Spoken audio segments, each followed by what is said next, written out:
Hey, what's up, guys? Welcome back to Guys That Magic. This is Hunter, This is Dave. and today we're going to be talking about another thing that got spoiled today. Today is May 6th, 2021, and that, alongside Modern Horizons 2, was Dungeons and Dragons Adventures in the Forgotten Realms. So to start us off, let's look at the packaging. Dude, that is a mouthful. That is what? 1, 2, 3, 4, 5, 6, 7 words? That Yeah. is Dungeons and Dragons Adventures in the Forgotten Realms. Oh, That's man. right. And of course, we got the draft boosters, the set boosters, the collector boosters, pre-release pack, and a bundle. Oh, I didn't even notice. Was there any talk about a pre-release whenever it came to Modern Horizons? I don't think they had a pre-release for Modern Horizons 1. It's not I really a I, set. I know that they didn't for 1. All right. I think 2 would have been cool. Okay, though. Yeah, so Dungeons and Dragons, first things first, David. Have you ever played Dungeons and Dragons? All right, so I had a roommate back in college who he tried so desperately to get me to play D&D. This is actually the same dude, by the way, who got me into Magic the Gathering to begin with.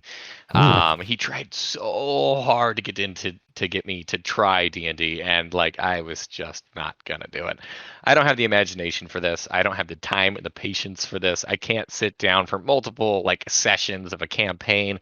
It's just not my thing. I get that it's really cool, and if you're into it, dude, that's amazing. But it's like my ADD just I can't. Well, I also have never played D&D. But I do know people that have, and everyone that has ever played it always really, really enjoys it. So maybe one day, maybe this Magic set has attracted me into D&D because I know I will buy the product because you actually told me before we did this video. I did not know that this is replacing a core set. Is that right? Yeah, to my understanding, I don't think we're getting Core Set 2022. I mean, they showed their product lineup where we're getting the Forgotten Realms, and then we're doing back to back Innistrad, where it's Innistrad werewolves and Innistrad vampires, real set name to be released at a later date. Yeah. I Yeah. don't I don't remember if there was another one past that. There might have been, but I just don't. How much of this product do you think you're going to buy? Legitimately zero. If I can go down to my LGS, I will go down there for the pre-release. But past that, I don't actually anticipate I'm going to be picking up any of this in sealed. But then again, Well, I don't buy a lot of sealed product. I know that you're going to probably buy a normal booster, a set booster, and what is the other one? The collector's booster box, because you're an addict and you just like opening packs. that's true. And you'll see it right here on the channel. Yeah, but I'll get the set booster box. I'm a fan. This is just another standard set, essentially. And I'm Yeah. pretty excited for the art because the lore of D&D, I've been told, is really cool. So I'm only sure that the art will match that lore. Well, let's just jump right into the cards, with the first card being Power Word Kill. That is an instant. It is a 1 black, 1 anything mana. So for 2 mana, it's destroy target non-angel, non-demon, non-devil, non-dragon creature. It's an uncommon. It's very specific. I don't know how I feel about this. You start off on this one. Well, I'll say that if you're running into, I guess it depends on where, let's say in standard, wherever the meta is at because this releases in July. So I guess the meta is going to be the same by the time we get there. If you're I don't really see a whole lot of just angel, demon, devil, dragon decks. I do not run into those, so I think this is a solid kill spell. It's a 2 mana kill spell. All right, so I think they're doing that thing where they're trying to get you excited for a set, but and don't get me wrong, I've never played D&D. But I do believe in D&D that angels, demons, and dragons are supposed to be like an actual legitimate thing. So I'm expecting a lot of them to come out in this set, which I feel like really invalidates this card and is part of the reason why we see a 2-mana instant speed kill spell coming in here as an uncommon. I don't know about devils. I don't know if that's like a thing in D&D, but Apparently it is, okay? Let's just all right. assume that it is. So if it is, I feel like this card honestly gets just worse and worse and worse because these are going to be cards that are going to be influencing the meta. And specifically looking at like something like standard, whenever it comes to what are some big creatures that I need to kill on site that I do need an instant speed kill spell for, one of my first things that I'm thinking of is like stuff like Goldspan Dragon, which this does not kill. I don't know if there's a whole lot of angels, demons. I'm sorry, a whole lot of angels, demons, or devils that get played. Um, what is the front half of the Tybalt Planeswalker? Do you know if that's a devil? The Tybalt Like, Planeswalker? yeah. So the front half, not big Tybalt, little Tybalt, the black one. Here, I'm Uh, gonna look this up real quick. you can look it up. It's his name is he's a god, dude. He's a god. So yeah, it's Valky, God of Lies, and no, it is not. It is not. It's just a god. It is not a devil. I was just wondering because I know that Tybalt is supposed to be like he is supposed to be a devil, essentially like devil-esque character. So I was wondering if he had that type on him as well. Does not for this instance. Hmm.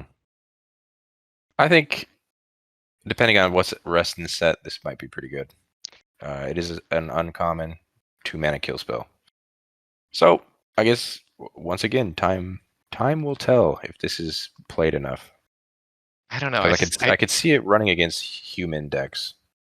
I'm just getting flashbacks here. So there was the card back in Innistrad that was like destroy target non-werewolf, non-vampire. And I think it had the same converted mana cost. I'm trying to think of what it was. And then there's also stuff. I don't know. I don't like these restrictive kill spells. Well, how about as a good sideboard card? As a sideboard card, I think this is fantastic. If you are playing up against a deck that doesn't include any of these creature types and you need to be killing stuff, this is fantastic. Mm-hmm. Also, I just noticed that the artwork has this like super freaking creepy face in the background, which makes me really love this artwork. It It also makes me has really love hands. this card. Oh, I know, dude. Look behind the hands, though. I didn't even realize that is like a full-blown face, and like the eyes are right up at the top of the frame. That is Yeah. fantastic. All right, I completely changed my mind on this card. I fucking love it. The person that made this is just named Izzy. I think that they've done magic artwork before. I feel like Hmm. I've recognized that. Well, the next card they also showed was Vorpal Sword. Now, Vorpal Sword. Vorpal Sword is a 1 black mana artifact equipment. It says equipped creature gets +2/+0 and has death touch. You can spend 5 and 3 black mana until end of turn. Vorpal Sword gains whenever equipped creature deals combat damage to a player, that player loses the game. The equip cost is 2 black. What do you think about this guy? No. You're gonna go first on this one. Okay. Well, let's start with the artwork. The artwork is dope. It looks like he chopped off Medusa's head. Probably someone in D&D that I don't know, but I'm just calling her Medusa. I think it's good. It is also a rare, by the way. The reason I think it's good is because you could just have it attached to a creature and then just make your opponent freak out. Just Dude, this thing wondering when he's going to get attacked. this thing costs 8 mana to do anything relevant. Hey man, he gets +2/+0 and has death touch. That's that you know what? Okay, good point there. Okay.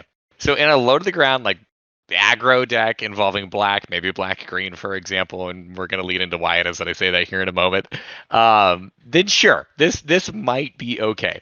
If you're What? playing this in a dedicated death touch deck, if you're playing this with like Flynn, which is why I bring up green, this might be okay. But realistically speaking, if you're playing those kinds of decks anyways, like you already want your creature to have death touch because if it doesn't have death touch, it ain't doing shit in that kind of a deck.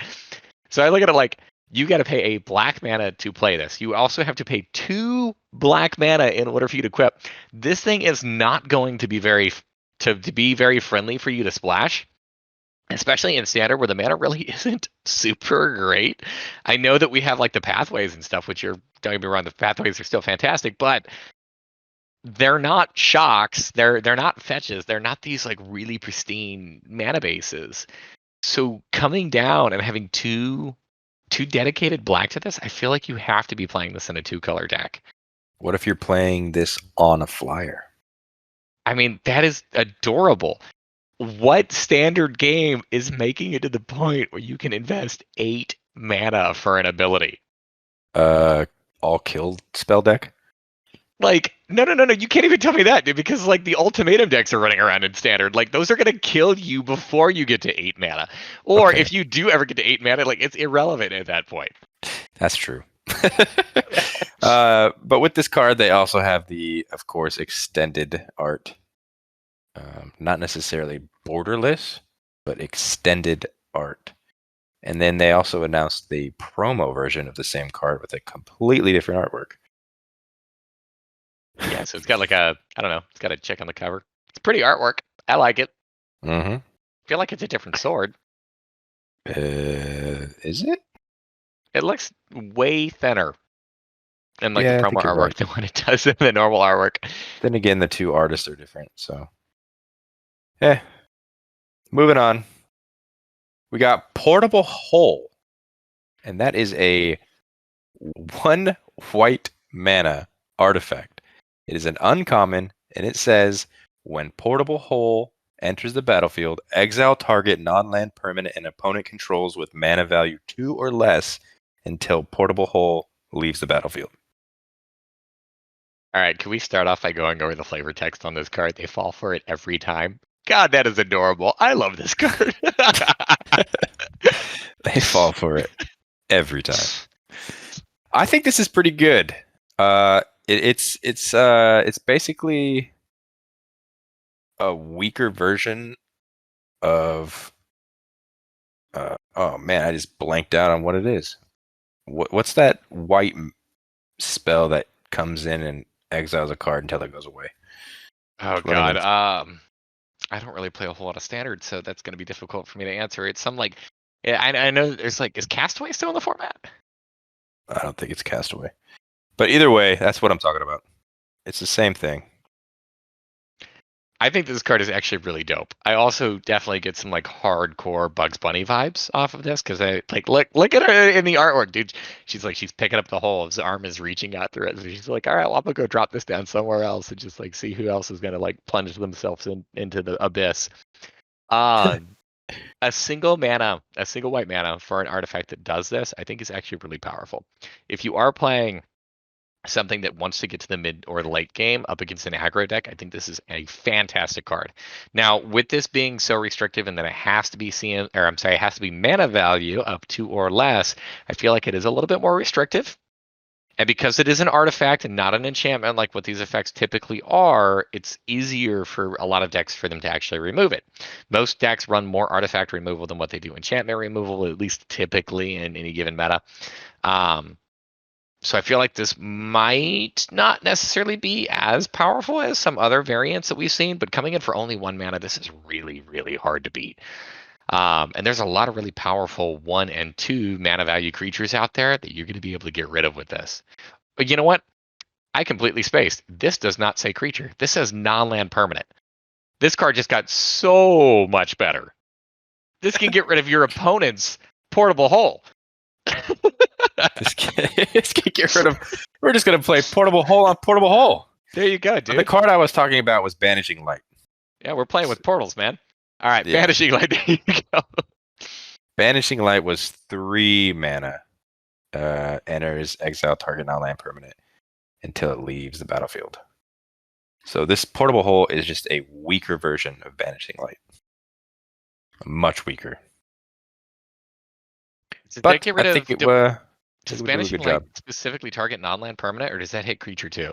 Read it out. Read it out loud for me and everybody Non-land else that's permanent. listening. Okay. It's exactly the same text. says when Banishing Light enters the battlefield, exile target non-land permanent and opponent controls until Banishing Light leaves the battlefield. I still love this card. You're not going to change my mind on this. Oh, you can love it all you want, dude. Has 90% to do with the flavor text. All right. Let's talk about the basic lands that they announced for Dungeons and Dragons Adventures in the Forgotten Realms. I think these look really cool, and they even have flavor text on them. I don't know how to feel. Like, I think these, in terms of artwork, are some of the most beautiful basic lands I think I have ever seen. I also love what the flavor text says. But it is so jarring to me to see flavor text on a basic land that I don't know if I like these, if I love these, if I hate these. I don't know where I'm at. I know that that island artwork specifically is, oh my god, that is gorgeous. And like the flavor text on the mountain, dude, it's straight up. I'm like, I'm getting Mines of Moria vibes over here. Like I'm chilling over here with Gimli and the rest of Middle Earth. And like I love some of these cards. But I also absolutely hate the fact that there is flavor text on a basic land. And like, I don't know. You tell me how to feel. Well, first things first, Adam Paquette is a massive, massive artist in Magic. He's done some beautiful lands in the past. I completely love his art. So this art is beautiful, as expected. But I completely agree, man. The flavor text on a basic land is a very strange thing to see. Like, I mean, I feel like it adds to the card. I feel like this is an excellent opportunity for them to be able to like explore how the world feels and how it operates by adding flavor text to this, because basic lands have so much blank space. But like it is so jarring to me because I'm used to just like a basic land is just a basic land, dude. It just shows off the artwork and it has some symbol down at the bottom that tells you what mana it taps for. Like that's it. That's all it's supposed to do. Yeah, I don't know, but that's coming from me, who also bought the full text lands from Secret Lair. But just text on a card with art is jarring. Yeah, okay. I was about to say, you bought cards with a legitimate essay written on them. It's wonderful. All right, let's talk about these interesting classic rulebook looking cards based versus a standard. I do believe these classic rulebooks, they are going to be in the collector boosters. Most likely. I don't know if they're anywhere else. I don't remember them saying that. But the artwork that they showed, this guy is a common. I don't know what this is. Don't know who this is. We don't play Dungeons and Dragons. So if someone could tell us in the comments below, that would be wonderful. I feel like because they literally didn't show us anything besides what the card borders look like, the card style. So whenever I looked at this, I originally said it was a Gorgon, and I could be totally wrong on this because like it looks like a Gorgon to me. It has a bunch of different eyes to it. They're all like swirling around its head. I could totally be wrong. The artwork on the left-hand side, the standard artwork, I don't really care too much about. The artwork, however, for the classic the classic rule book is what they're calling it. That is really, really cool. Still not gonna buy it, but like it's very pretty. I think it looks like almost like a scroll almost. I can see the lore behind Dungeons and Dragons opening like leather bound books and stuff. Kind of 100%. The vibe I get from that. Yeah, it definitely Looks pretty cool. Looks like it has some history to it. Looks pretty cool. If there's a really good card and I can get it on that kind of card, that'd be cool. I look forward to it. And finally, let's end this video with a Tiamat. Tiamat is a 1 green, 1 red, 1 black, 1 blue, 1 white, and 2 colorless for a legendary creature, Dragon God. It's a 7/7 flyer, And it says, when Tiamat enters the battlefield, if you cast it, search your library for up to 5 dragon cards not named Tiamat that have different names, reveal them, put them in your hand, then shuffle. That's All a right, big so right now dragon. I'm not even gonna lie, I am like frantically searching for a phonetic version of this so I can see how you are supposed to pronounce it. I hope it's Tiamat. I think we're I, right. Neither one I of us play listened. Dungeons and Dragons. I watched the live stream. He said Tiamat. All right, awesome. That's the way that I would have pronounced it, just like looking at the card, but like just to make sure that we were correct on this, because I know that this is a major player whenever it comes to Dungeons and Dragons. I know that this is a very big thing. This card is, to me at least, it is super cool. And have we ever actually gotten Dragon God before? Or did we get that on Nicol Bolas? You No, know we what? We might didn't. have gotten it on Nicol We did Bolas. not. We didn't? I was reading Reddit, and people were like, Dragon God, Nicol Bolas in shambles. All right, dude. I can dig it. I love the fact that this card exists. I love the homage to this. This card is crap.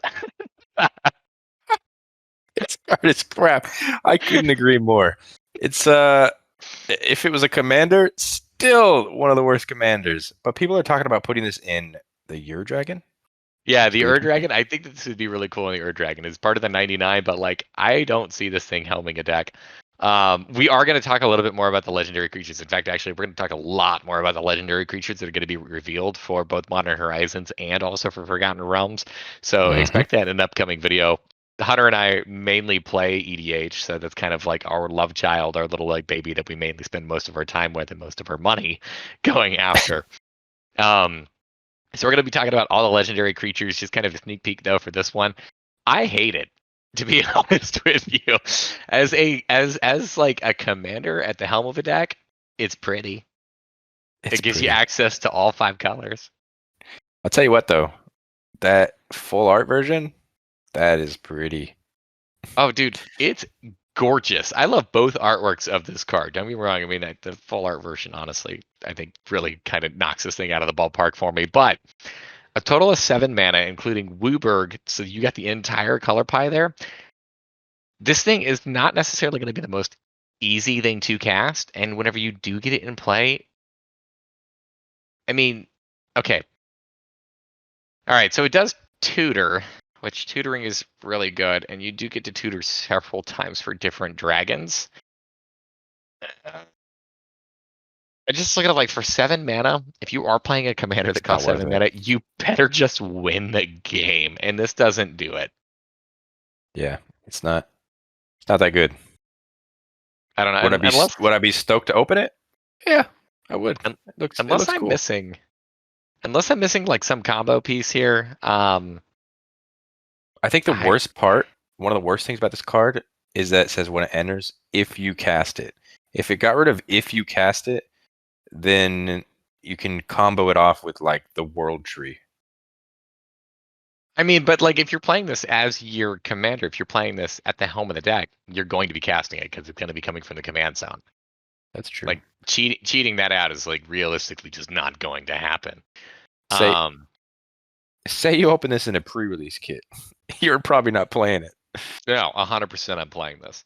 I'm You going to are go playing see. it. I'm gonna lose every single game, but the one game that I do manage to drop this thing is going to be epic. I still hate this card because, like, at a pre-release, of course, I'm gonna drop this, and I'm not gonna have any other dragons in my kit, just because that's my luck with this kind of shit. But like, I'm just gonna sit there and be like, I got a 7/7 flyer. If I can deal with it, dude. And of course, they're going to because, but I mean, it's gonna make it worth it. Yeah. So, are you excited for this set? I don't think I know enough about this set for me to be excited. I'm not a big D&D fan. I think this is a really cool thing that they are doing. So I like how they're kind of exploring, I guess, a little bit. I think that so long as that they stay within the WotC properties, this is fine. I have some other opinions about some other products that we'll probably talk about at some point. The universe is beyond.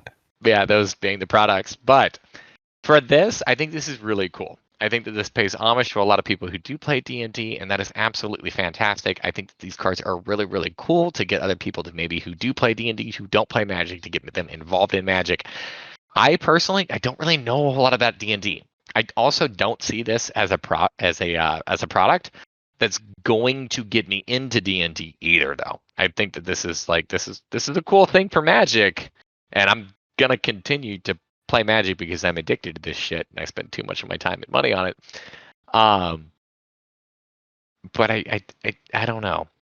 I don't know enough to be excited yet. Yeah, What are your thoughts?